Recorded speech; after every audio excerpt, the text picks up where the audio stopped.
네, 안녕하세요. 매일 아침 빠르게 만나는 미국 주식과 테슬라 소식 트라운 TV입니다. 미국 시장의 상승세가 지속되고 있습니다. 테슬라도 함께 상승을 지속하고 있는데요. 올해 안에 이 소식까지 나온다라고 하면 테슬라의 상승세는 걷잡을 수 없을 것 같아요. 이것이 무엇인지 알려드리도록 하겠습니다. 오늘도 인사이트 가득한 소식들이 많으니까 시청하시기 앞서 구독과 좋아요, 알람 설정 꼭 눌러주시기 바라겠습니다. 미국 시장 현황부터 간략히 살펴보고 가도록 할까요? 다우지수 S&P 500 할 것 없이 계속해서 상승세를 보여주고 있습니다. 9거래일 연속 상승으로 금요일 시장을 마감을 했어요. 자, 먼저 보여드릴 것은 5월달 주요 증시 캘린더가 되겠습니다. 5월에는 FOMC 회의가 있습니다. 5월 7일에 있고요. 엔비디아 실적 발표가 5월 29일 정도로 예상이 되고 있어요. 물가 지표뿐만 아니라 최근에 소프트 지수라고 심리 지수도 증시에 많은 작용을 하고 있습니다. 소비자 심리 지수도 살펴볼 필요가 있겠는데 일단 5월에 포문을 연 건 미국 고용 보고서였습니다. 미국 고용 보고서 매우 중요하다라고 볼 수 있겠어요. 자, 이번 금요일장 프리마켓 때 미국 고용 보고서가 나왔는데 일단은 잘 나왔으니까 오늘 시장이 이렇게 상승을 보여주었겠죠? 이번에 발표된 미국 고용보고서는 4월달 수치였습니다. 그리고 4월달에는 4월 초부터 트럼프 대통령이 상호관세를 발표를 하면서 굉장히 증시 상황을 어렵게 만들었었죠. 관세 전쟁이 확대되는 모습을 4월달에 보여주었는데 그럼에도 불구하고 미국의 고용은 예상보다 견고했습니다. 고용지표에서 가장 중요한 건 이 비농업 고용지수와 실업률이라고 볼 수 있겠는데 시장 예상치는 13만 8천 건이었어요. 하지만 이를 훌쩍 뛰어넘는 17만 7천 건이 나오면서 고용 상황이 양호하구나라는 점을 보여주었습니다. 미국 경제 여전히 강하다라는 것을 보여주고 있어요. 물론 이전 대비 좀 낮아지긴 했습니다. 하지만 실업률도요. 4.2%를 유지를 하면서 계속해서 완전 고용 상태에 역사적으로 굉장히 낮은 수치를 계속해서 보여주고 있어요. 자, 그리고 여기 시간당 임금 수준을 보면 전년 동기 대비로나 전월 대비로나 그렇게 크게 오르지 않았습니다. 예측치를 하회하는 모습을 보여주었어요. 시간당 임금이 생각보다 높으면 인플레이션 우려가 있습니다. 하지만 예측치보다도 낮고 이전보다도 좀 낮은 모습을 보여주고 있어요. 인플레이션 우려감도 계속해서 낮기 때문에 오늘 증시 상승에 큰 힘을 보탰습니다. 자, 그리고 오늘 또 희소식이 있었죠. 중국이 계속해서 미국에게 손을 내밀고 있어요. 중국은 트럼프 대통령이 중국에 대한 무역 공세를 완화하길 기대하면서 주요 인사들을 지금 미국에 파견할 생각을 하고 있습니다. 금일 중국 상무부에서도 공식 성명을 통해서 미국과 협상을 시작할 예정이라고 발표를 했고요. 이는 최근에 중국의 입장과는 좀 다른 부분이라고 볼 수 있겠죠. 미국이 먼저 이 고율 관세를 철회해야 협상에 나설 수 있다라고 중국은 계속 밝혀왔지만 한 발 물러난 메시지를 전달을 하면서 오늘 증시 상승에 큰 힘을 보탰습니다. 자, 하지만 한 가지 아쉬웠던 점은 미국 고용 상태가 예상보다 양호하면서 금리 인하 가능성이 좀 내려가고 있어요. 시장은 올해 첫 금리 인하로 6월 달을 예상을 했었는데 지금 7월로 밀린 상황입니다. 5월 달에는 당연히 금리 동결이 96.8%로 굉장히 높은 상황이니까 이번 FOMC 회의 다음 주에 있는데 그렇게 기대할 요인은 없는 것 같습니다. 자, 어쨌든 7월부터 금리 인하가 시작된다라고 하면 두 차례에서 세 차례 정도가 예상이 된다라고 볼 수 있겠어요. 투자에 참고하시기 바라겠고요. 오늘은 애플을 제외한 모든 주식들이 좋은 상승세를 보여주었습니다. 애플은 중국의 아이폰 판매가 부진한 가운데 관세로 인해서 이번 분기에 9억 달러의 비용이 추가될 거라고 밝히면서 이날 주가가 3.74%나 빠졌어요. 자, 이러면서 시총 1위 자리를 마이크로소프트에 내주었다라고 지금 나오고 있습니다. 애플이 좀 어려움을 겪고 있지만 나머지 빅테크 기업들이 계속해서 좋은 실적과 함께 좋은 상승세를 보여주고 있습니다. 그러면서 나스닥 주가는 계속해서 강세를 보이고 있어요. 일단 어제도 말씀드렸습니다만 18,300 정도까지는 단기 목표가로 상승이 가능할 것 같다라고 제시해 드리도록 하겠습니다. 일단 이렇게 하락 추세선을 그려볼 수 있다라고 했는데 이 추세선을 지금 뚫어냈어요.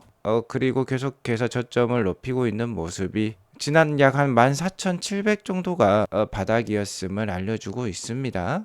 좀 더 편안하게 투자해도 될 시점이라고 여겨지고요.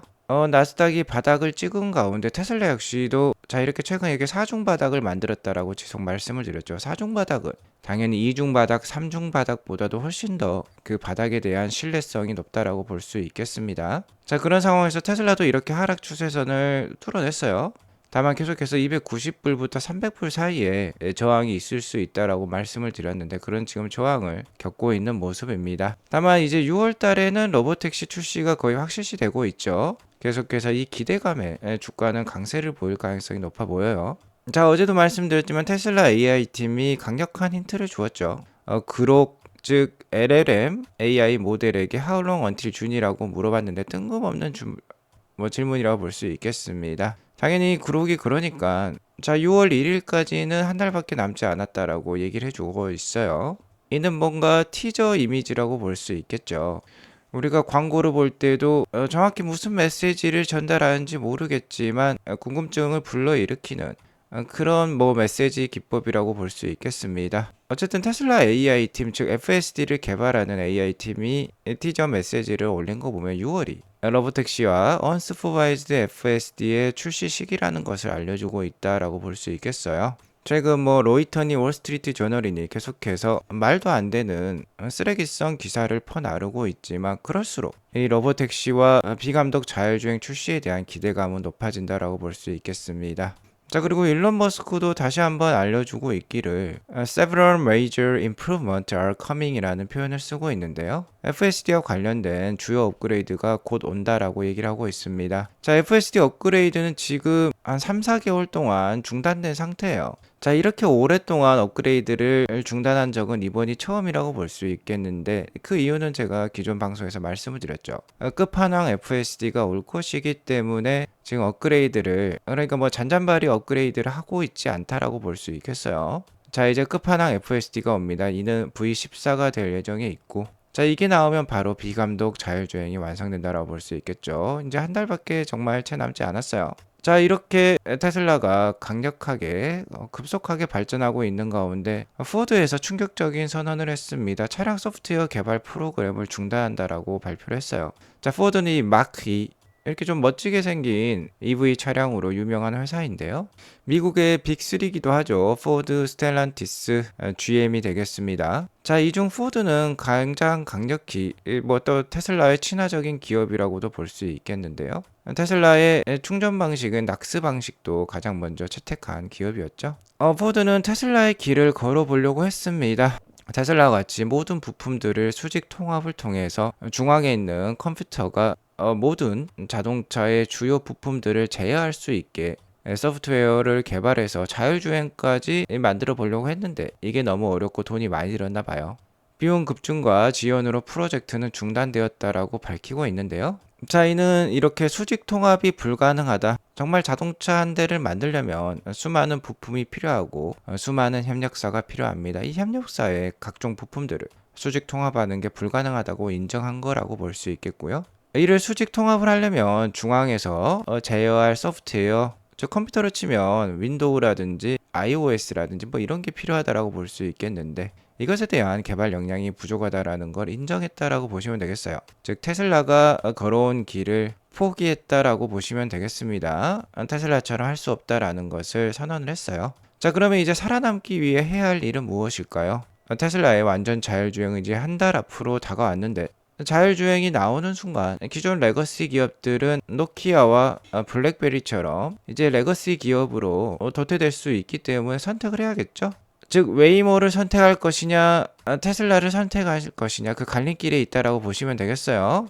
포드는 어떤 길을 선택할까요? 일단 웨이모를 보면 각종 센서와 라이다가 부착되어 있습니다. 그래서 사람으로 치면 이런 모습이라고 볼 수 있겠어요. 굉장히 좀 거추장스럽고 좀 보기 안 좋다라고 볼 수 있겠어요. 자, 하지만 테슬라는 어떻습니까? 이런 센서와 라이다가 없어요. 굉장히 깔끔하고 기존의 차량 디자인을 유지한다라고 볼 수 있겠죠. 이렇게 자연스러운 인간의 모습이라고 볼 수 있겠습니다. 자, 무엇보다도 가장 큰 차이는 웨이모의 경우 이렇게 덕지덕지 비싼 센서와 라이다를 장비를 하고 있기 때문에 굉장히 비싸요. 테슬라보다 거의 가격이 3배에서 4배 정도 비싸다라고 볼 수 있겠습니다. 그러면은 정답이 정해져 있죠. 자, 특히 6월 달에 이제 로보택시가 나올 건데 이 로보택시를 보고 포드 짐 팔리 CEO는 최종 결정을 할 것 같습니다. 자, 안 그래도 짐 팔리 포드 CEO는 테슬라에게 우호적인 사람이에요.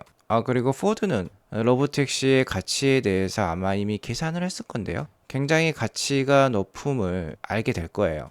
제가 4월 27일에 올린 멤버십 전용 방송에 테슬라의 로보택시의 가치에 대해서 정말 알기 쉽게 계산을 해놓은 게 있습니다. 만약 이 방송을 보시면 테슬라 투자에 대해서 더욱더 확신을 얻게 될 것이니까 자, 꼭 한번 멤버십에 가입하셔서 이 방송 시청해 보시기 바라겠습니다. 한 달에 8,000원대, 즉 점심 한 끼 가격도 아니에요. 한 달에 8,000원만 투자하시면 더욱더 많은 인사이트 가져가 보실 수 있습니다. 자, 그리고 무엇보다도 포드의 경우 비싼 차를 팔 역량이 없어요. 포드가 이렇게 멋진 전기차를 만들어서 판매를 하고 있지만 전기차에서 계속해서 마이너스가 나오고 있습니다. 연간 몇 조 원, 수조 원대 마이너스를 발생시키고 있는 게 이 전기차 사업부예요. 자, 그렇기 때문에 이 18만 불이 넘는 우리 돈 2억 원대가 훌쩍 뛰어넘는 이 웨이모의 시스템을 채용을 할 수 없습니다. 당연히 테슬라의 길을 따라갈 수밖에 없고, 테슬라의 자율주행 같은 경우는 이 사람만 태우는 게 아니에요. 여기 보시면은 푸드 딜리버리란 말이 있는데 로보택시는 이제 푸드까지, 즉 배달 음식까지 사업을 확장할 수 있습니다. 자, 이렇게 되면 우보의 사업 영역을 넘어서서 물류까지 해결을 해낼 수 있다라고도 볼 수 있겠죠. 이제 테슬라가 우보뿐만 아니라 카카오티뿐만 아니라 배달의 민족, 우버이츠와 같은 사업도 진행할 수 있다라는 결론에 다다른다라고 볼 수 있겠어요. 자, AI 기술의 그 확장성은 무한대라고 볼 수 있습니다. 그러니까 테슬라 투자를 하는 것이죠. 자, 올해 6월 달이 되면 로보택시가 시작이 되고 저가형 모델도 곧 발표될 예정에 있습니다. 연말이 되면 옵티머스 5,000대 정도 만나볼 수 있을 것 같은데요. 내년이 되면 이제 세미까지 램프업이 돼서 판매가 시작될 거고, 앞서 보셨듯이 포드의 이 차량 소프트웨어 개발 프로그램 중단 선언은요, 포드가 곧 있으면 FSD 라이센싱을 채택할 수 있다라는 강력한 암시일 수 있어요. 자, 이 소식이 만약 연내에 들려온다라고 하면은 일론이 내년 중반부터나 테슬라의 주가가 급상승할 것이다. 테슬라의 펀더멘털이 급상승할 것이다 라고 얘기를 했는데, 자, 사전에 굉장히 주가가 많이 올라갈 수 있습니다. 자, 그러니까 테슬라 투자 쉬지 말고 지속해야 되고요. 어제 기가 텍사스에서 또 하나의 사진이 공개가 되었어요. 여기 보시면 굉장히 많은 캐스팅 주조물이 보이는데요. 자, 일단 모양새를 보면 프론트 바디인 것 같습니다. 즉 이게 리어 바디가 아니라요, 이 앞쪽에 있는 프론트 바디라고 볼 수 있겠어요. 자, 그런데 이 바디 모양새가 좀 큽니다. 특히 이 높이가 높다라고 볼 수 있겠는데, 사이버 트럭의 바디인 것도 같는데 전문가들이 얘기하기를 사이버 트럭의 바디는 아닌 것 같다라고 해요. 자, 그리고 이 프론트 바디 옆에 다른 캐스팅들을 보면 자, 이렇게 로보택시의 리어 바디들이 또 많이 보이고 있습니다. 자, 이런 모양새죠. 리어 바디는 이 사이버캡의 리어 바디 모양새라고 볼 수 있겠는데, 자, 굉장히 많이 있어요. 이 바디도 뭐 세어보면 지금 300개가 넘게 있다라고 파악이 되는데, 자, 이를 통해 보면 사이버캡이 생각보다 빨리 나올 수 있다라는 결론에 다다른데요.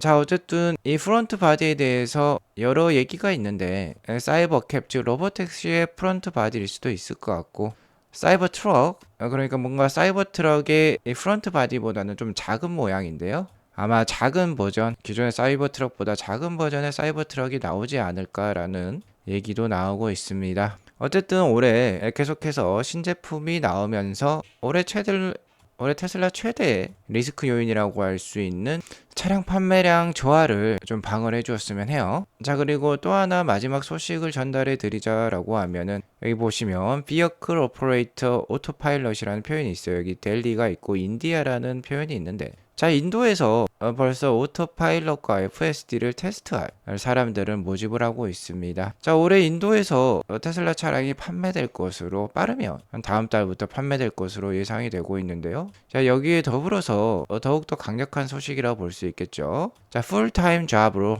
인도에서 FSD를 발전시킬 사람들을 지금 모집을 하고 있습니다. 인도는 중국 보다도 인구가 많은, 향후 10년 이후에는 최대의 시장이 될 수 있는 역량이 어마무시한 국가예요. 자, 이런 곳에서 FS까지 된다라고 하면은 테슬라의 앞날은 굉장히 밝다라고 볼 수 있겠죠. 인도는 중국보다도 아무래도 자율주행이 훨씬 더 어려울 것입니다. 교통 상황이 매우 복잡하다라고 볼 수 있겠는데 뭐 FSD의 끝판왕을 우리가 이제 만나볼 수도 있겠어요. 자, 계속해서 좋은 소식이 들려오고 있습니다. 아트라운TV 계속 구독과 좋아요 알림 설정을 눌러두시면서 좋은 투자 이어가시기 바라겠습니다. 오늘 이것으로 방송 마치도록 할게요. 행복한 연휴 보내시기 바라겠습니다. 감사합니다.